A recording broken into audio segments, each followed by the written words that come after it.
Además es muy descriptiva. Hoy la justicia tomó la determinación de imputar penalmente a un joven de 31 años, oriundo de Neuquén, que se lo encontró con material ignífugo, por este delito y además de dictarle una prisión preventiva por al menos 30 días.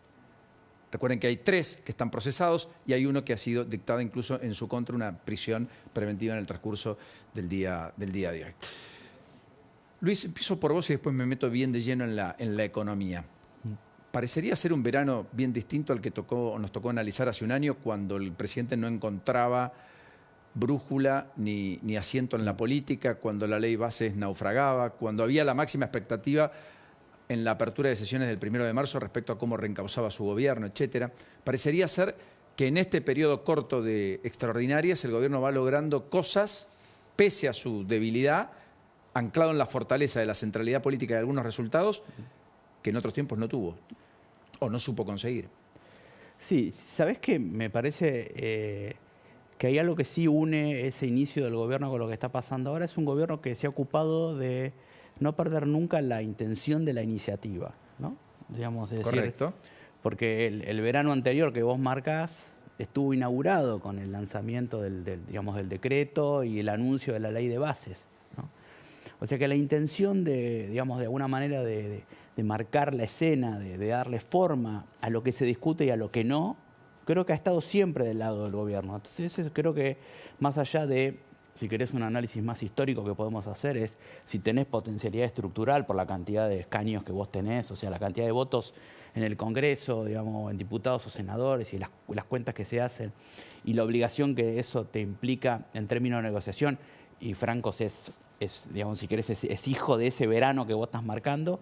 Francos Menem, ¿no? Claro, digamos, o sea, la obligación de, bueno, tengo un discurso agresivo, tengo un trato agresivo con los gobernadores, tengo un trato agresivo con la política, pero en algún momento tengo que meter a alguien para negociar. Pero eso nunca le quitó iniciativa al gobierno, ¿no? Yo creo que esto que está pasando ahora... O sea, el valor es la iniciativa, ¿crees vos? Claro, y de hecho una de las maneras, si querés, sociológicas de evaluar la capacidad de tracción que tiene un gobierno es qué capacidad tiene de llevar adelante decisiones, ¿no? Vos podés medir si un gobierno tiene chance de seguir adelante, más allá de, bueno, si lo votan o no, pero digamos en la gestión, tiene la capacidad de imponer decisiones, o sea, lo podés traquear, podés observar al gobierno tomando una decisión atrás de otra y que esas decisiones sean de alguna manera aceptadas o que le den forma a lo que hace posible o no posible de acuerdo a lo que el gobierno quiere. Bueno, yo creo que en ese sentido, digamos, el gobierno de Milei sí tiene esa característica. Y si querés, esta discusión de lo que pasó esta semana, digamos, con el tema de la PASO, o inclusive esta discusión sobre los temas de inseguridad, ocurren después de un fin de semana pasado donde puede haber habido alguna duda de, bueno, el gobierno se equivocó con el discurso de Davos, entonces la gente en la calle quejándose, pero más allá de episodios, yo creo que si querés, para mí lo que me parece, digamos, funcionalmente interesante es que siempre se ocupa de nunca perder la iniciativa y lo hace de manera, digamos, que termina siendo relativamente exitosa, ¿no? En todo caso, si después da un paso no quiere decir que le vaya bien o no al país, ¿no? No me meto correcto, pero si da un paso en falso, qué sé yo, trata rápidamente de recoger el guante y salirse del foco de conflicto. Digamos, salvo excepciones, ha actuado siempre. Claro, esta semana la discusión es la inseguridad en el conurbano, no es que se logró estirar la discusión sobre las marchas y sobre pese a que el gobierno redobló la apuesta y inclusive salió de la Organización Mundial de la Salud, parece que abandona el Consejo de... Claro, pero mezclado con otros temas, ¿no? Sí, sí, exactamente, o sea, de la ONU y abandona el Acuerdo de París, sin ir más lejos. Amílcar, la economía en el sentido en el que lo refleja bien Luis, fue un poco la bandera, el estandarte. Había como dos mandatos populares muy claros. Orden público y reducir la inflación ordenando la macro.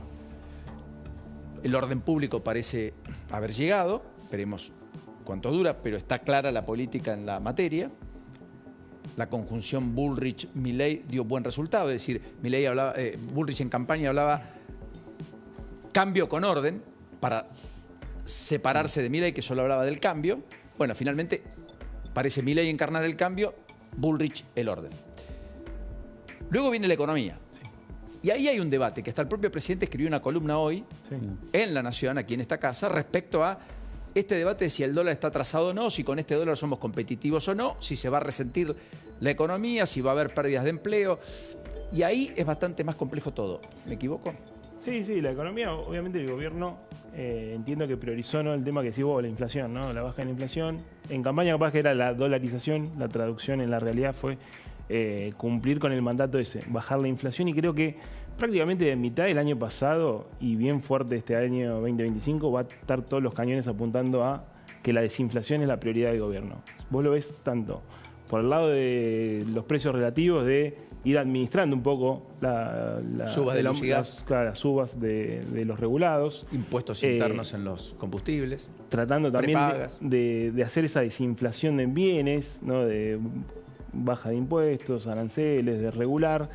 Y también la parte cambiaria, ¿no? Tener un dólar que con el crawling que baja el 1% mensual y la brecha lo más acotada posible, no solo casi en el nivel de brecha, sino hasta en la volatilidad. No quiere que se mueva mucho y lo vimos activo interviniendo, de hecho hizo público también el Banco Central el nivel de intervención fuerte hasta la primera quincena de enero.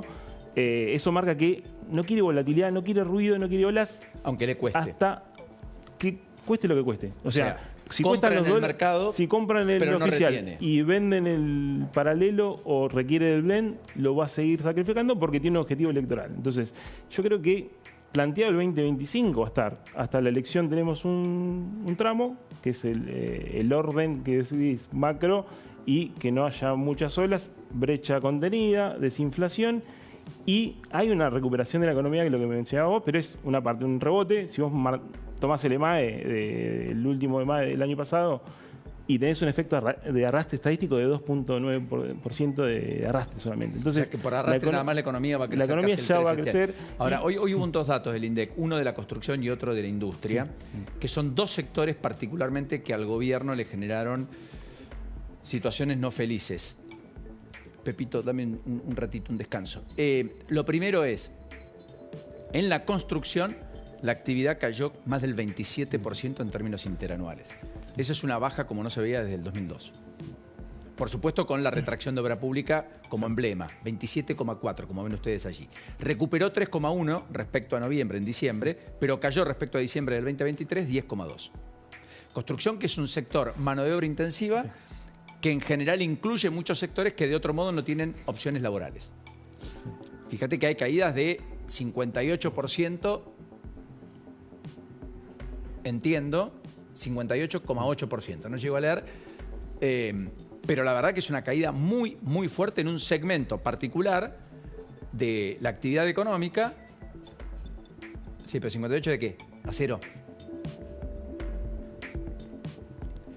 Y después está lo otro, que es la industria, que cae 9,4% en el transcurso del 2024, mejora 0,2% respecto a noviembre, aunque salta versus diciembre del 2023, 8,4%. Y ahí el gobierno encontró la narrativa para decir la industria está pegando la vuelta y la recuperación es en B. Después de noticias en donde hablábamos de parálisis en sectores industriales, Nissan en Córdoba y tantas otras cosas. ¿Lo estás viendo eso? Sí, en realidad, o sea, si miramos la recuperación fue muy heterogénea y tiene una forma, bueno, hay que ver, ¿no? La forma es medio que hablar de... Yo lo hablaría en cantidad de meses. Vos si tenés las recesiones típicas de Argentina, no sé, 2012, 2014, o de otras recesiones, yo tomaba que más o menos duran 17 meses del punto inicial hasta que recuperás todo lo que perdiste. Esta recesión empieza antes de que empiece el gobierno de Milei. Así que bueno, está en torno a esas recesiones que no son tan profundas ni 2020 ni 2002, ¿no? Ahora, es muy heterogéneo porque tenías, primero el campo tracciona por encima de todo lo esperado porque tiene un año base muy bajo con respecto a 2023, entonces el agro aporta mucho. No así todo el sector de consumo masivo, todo el consumo interno estuvo muy deprimido y está pegando la vuelta. Ahora, la clave creo del esquema en la última parte del año y lo que viene para 2025 es la parte de un dólar quieto junto con un crédito que viene con una dinámica muy importante. Entonces eso te dinamiza mucho lo que es todos bienes durables, inmuebles, motos, autos, y prácticamente, o sea, esos datos que dabas vos es una parte de la industria, tiene esa parte que empieza bien, o sea, como dentro de la industria vas a tener subsectores. Ahora, la construcción, ahí hay un tema que el gobierno está corrido, porque la obra pública no va a haber, y ya los datos preliminares de enero de cómo vienen los datos fiscales indican que sigue corrido. El gobierno no va a hacer obra pública en el año electoral. Y tampoco hay sustitución por el lado privado, porque en realidad los costos de la construcción han quedado bastante caros y todavía queda un stock de viviendas o de stock de ya construido que todavía tiene que pasar al mercado para que vos vuelvas a hacer el ciclo, ¿no? De construir y para... que sin crédito no vas a tener... Bueno, el crédito está apuntalando eso, pero es muy fuerte el derrumbe, lo que marcabas vos, casi 30%. Asfalto es lo que había perdido 58,8. Detesto no poder leer los monitores, pero 58,8 asfalto. Eso es obra pública. Artículos sanitarios de cerámica, 32% cayó. Claro, muchos compraban dólares el año 2023. Por eso cayó tanto frente al 2023 en 2024. Hierro redondo y aceros para la construcción, 39% de caída. Son caídas realmente muy altas. Este es el dato de, creo que lo publicaba una consultora hoy, el ajuste en términos económicos, por dónde pasó. Miremos eso y después la referencia a Luis, porque eso me permite hablar sobre la política. Tenemos el cuadro, el que me decía Francisco. Sectores más dinámicos, primeros 11 meses. Agricultura, ganadería, 33%. Pesca, 9%. Y explotación de minas y canteras, 7%. Los dos segundos más bien chicos, el campo importante. Sí. Se nota, no sé cuánto derrama. Pero esos son los sectores más dinámicos, los tres. Sí. Sí, ahí tenés obviamente que este esquema, o sea, Argentina tiene primero el año base bajo, ¿no? Para el agro con respecto al 2023 va a ser muy fuerte, fue muy fuerte la recuperación y después lo que tracciona es lo que es exportable, que es minería, energía, eso es lo que viene. Yo lo que quería marcar en ese gráfico, porque después teníamos uno que marcaba cómo se había movido el empleo en esos sectores, o sea, esos sectores son muy dinámicos. Pongámoslo, Y lo que tenemos es que no generan mucho, no son muy trabajo intensivo. La construcción sí. Y los sectores que están perdiendo, están en recesión, como la construcción perdió 68.000 puestos de trabajo respecto de que el total asalariado que se perdió entre noviembre del 23 y noviembre del 24 fueron 120.000. O sea, gran parte de eso está concentrado en ese sector. Y creo que ahí el gobierno en su campaña hablaba de reemplazar la obra pública porque un sistema medio de la chilena, eso no estuvo y no está. Y creo que no... Sin estabilidad macro menos. Pongamos los datos del empleo rápido. La Argentina perdió 175.000 puestos de trabajo más o menos, 120.000 en el sector formal, 50.000 en el sector público, sí. 15.000 en el sector de empleos domésticos, de empleadas domésticas. Después aumentó todo lo que es independientes autónomos, monotributistas, independientes autónomos más de 13.000, monotributistas 25.000 y trabajo independiente monotributo social, el monotributo social, la base de la pirámide, 38.000. Con lo cual el gobierno te puede decir, mira, no hay destrucción de empleo, cierto, la calidad del empleo es muy magra, es distinta, es bien diferente. Bueno, dame un segundo, Amílcar. ¿Vos crees en esto, Luis, que acá se está construyendo también una matriz en términos de consolidación de adhesión del gobierno y también de rechazo al propio gobierno, según los sectores? Sí, yo creo, voy a tomar algo que Amílcar vos comentaste al pasar sobre el tema de la inflación y el año electoral, ¿no? Creo que también uno puede pensar sobre qué los gobiernos también se hacen dependientes, porque los gobiernos empiezan, digamos, pudiendo hacer todo lo que quieran y después se van transformando en líderes de ciertos símbolos que necesitan representar, ¿no? La inflación se ha transformado en algo que va mucho más allá de las medidas económicas. Se ha transformado en un emblema identificatorio para mucha gente que lo votó, de sentir que tuvo razón de ser ese voto, ¿no? Que el sacrificio vale la pena. Claro, es decir, es una referencia que a la gente le permite, digamos, la literatura de opinión pública lo llamaría algo traducido, sería como razonamiento condicionado, ¿no? Es decir, cómo vos te permite darte razón a lo que vos hiciste, ¿no?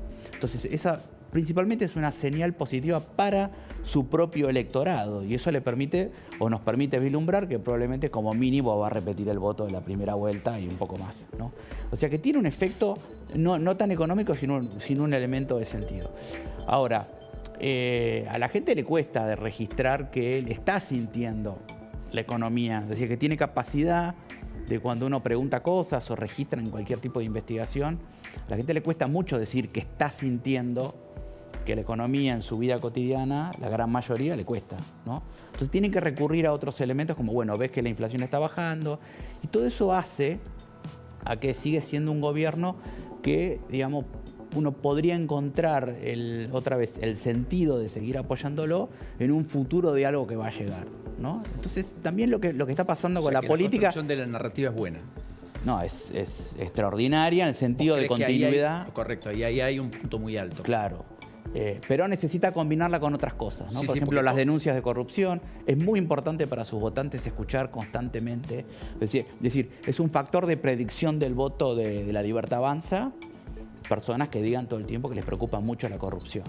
Pero si me permitís también esto, hace un elemento más que hace que para los votantes de Milei la referencia está en el futuro y los no votantes de Milei, digamos, es como que supuestamente antes estaban mejor. Por lo tanto, viste, para el presente es como que no hay mucho para decir sobre el presente. Lo que le pasa a la sociedad argentina es que hoy no tiene nada en concreto.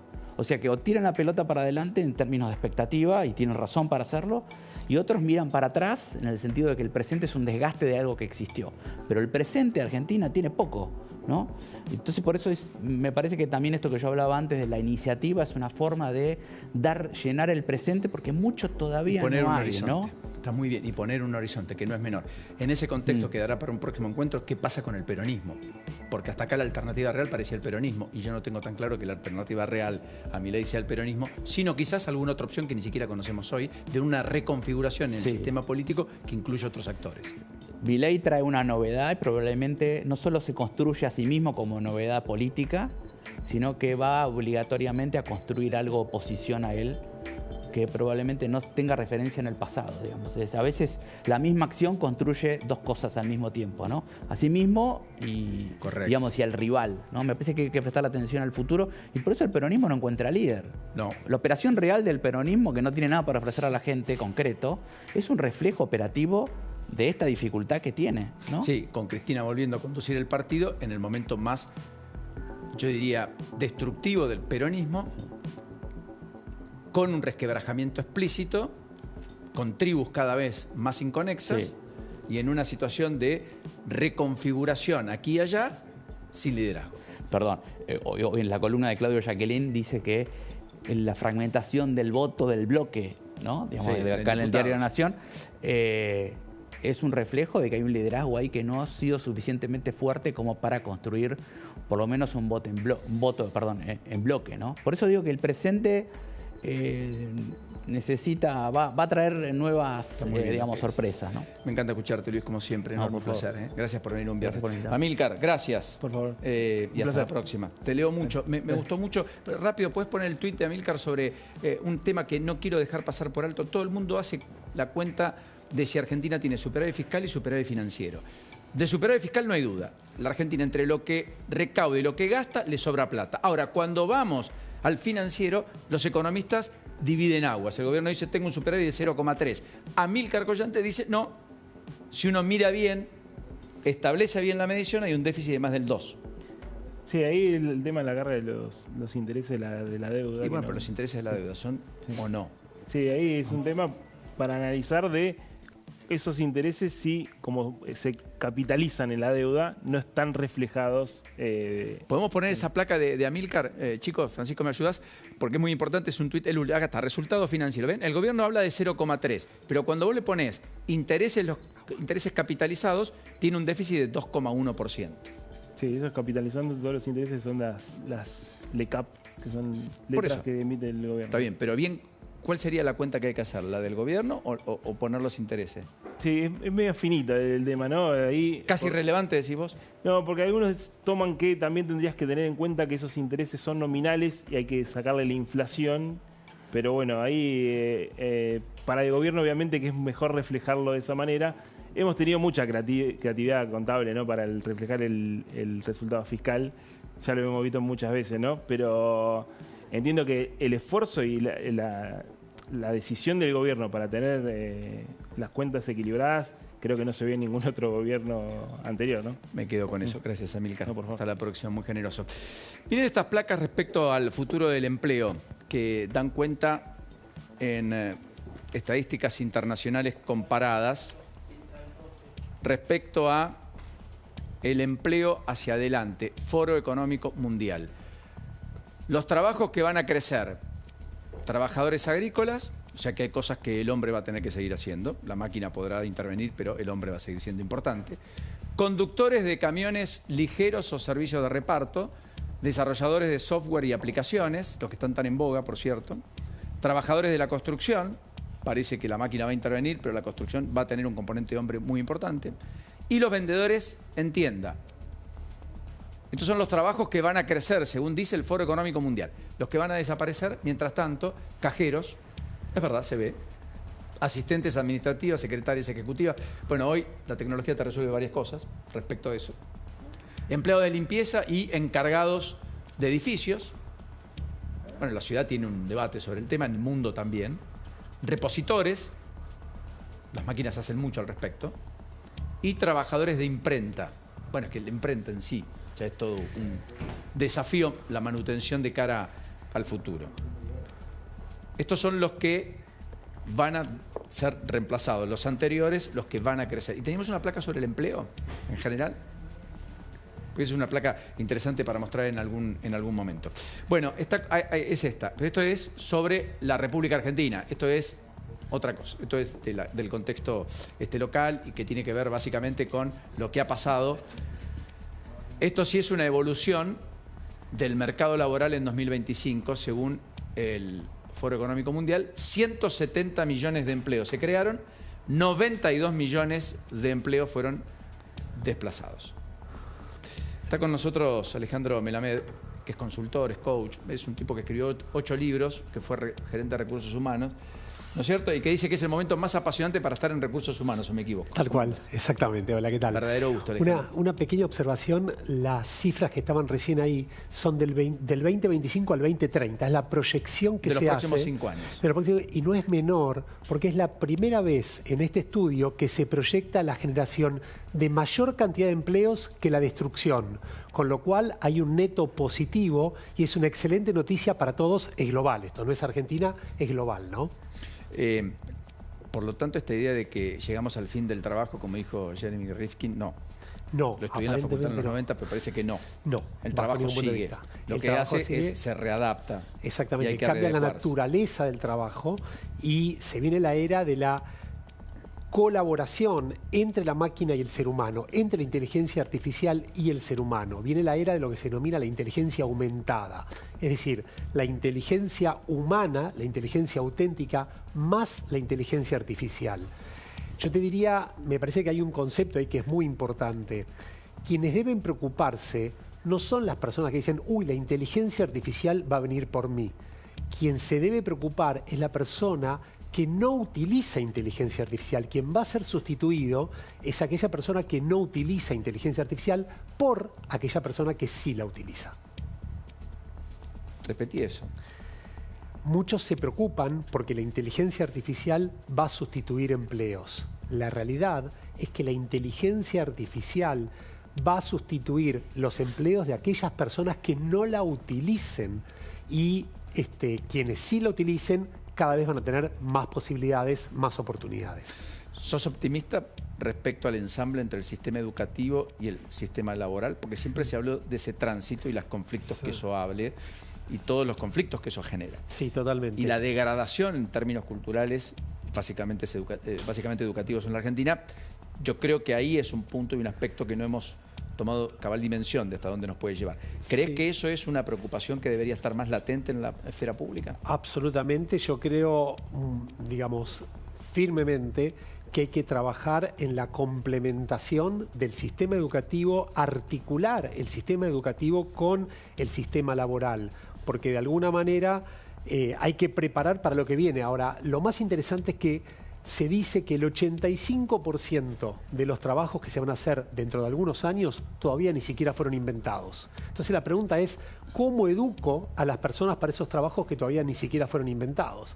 Bueno, la respuesta es, tenemos que educar a las personas en aprender a aprender. ¿Por qué?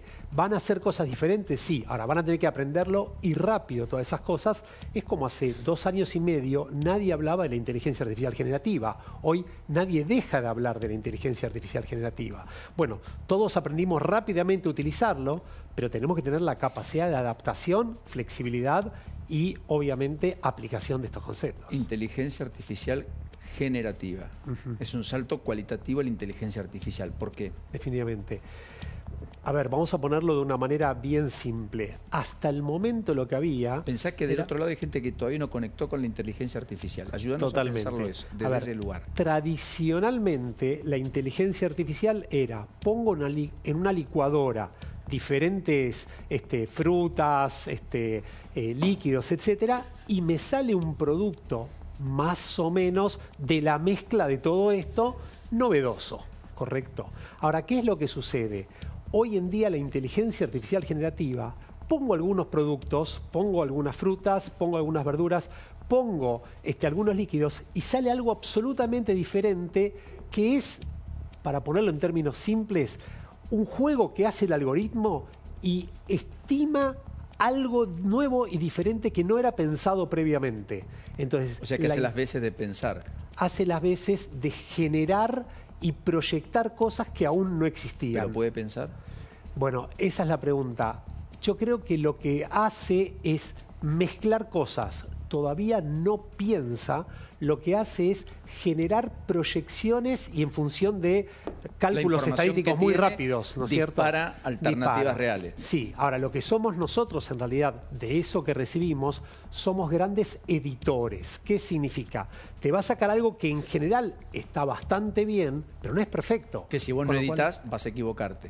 La probabilidad de equivocarte es alta. Sí, definitivamente. ¿No darías a un avión que lo maneje la inteligencia artificial hoy? Bueno, está buenísimo. Es el piloto automático de un avión. Sí. En realidad hay un piloto humano que lo complementa, no está solo ahí, ¿no es cierto? Vamos a poner en términos futbolísticos, sé que a vos te gusta esto, es como el VAR. El VAR es una herramienta, pero después hay un ser humano que tiene que tomar una decisión. Y creo que eso es lo importante, porque la inteligencia artificial no tiene emociones, no tiene conciencia, no tiene ética, no tiene sentido común.